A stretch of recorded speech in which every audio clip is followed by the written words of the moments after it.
chill.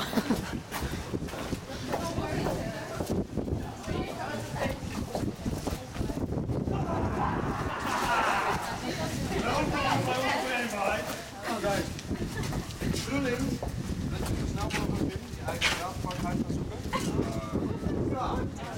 Geen kleren mee kunnen nemen.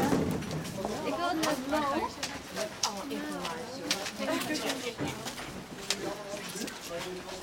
Ja, maar zien we zo snel mogelijk in de zaal. Wie wil jij voor de privékleedkamer? Ja, ik dacht omdat het mijn man is, kun je beter gewoon... Dit is nog niet bedoeling, kijk, dat is vast ook alle mannen hier. Iedereen Als het maar één man is, kunnen we het natuurlijk gewoon af. Je mag 3 man meenemen. Kort voor 2 verwachten jullie omgekleed in de sporthal. Maar, oh, dit is 10 minuten. Ja, deze. Oké, ik ga even naar mij gaan. Oh, mag ik ook een streepje doen?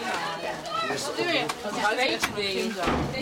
Ja, die vind ik fout. Is het een broek? Dan hoef je het niet. Ja. Oh mijn god, het is een broek. Nou, broek. Wat is dit? Daar gaan wij. Voor mij is deze niet. Ga ik dit ook aan? Ja. Wat is dit dan? Dit is toch even raar? Oh, ik doe het gewoon in mijn hoofd. Oh, we worden gewoon Dit kan niet hoor. Het is niet maatschappelijk verantwoord. Oh, dat is echt gewoon aan.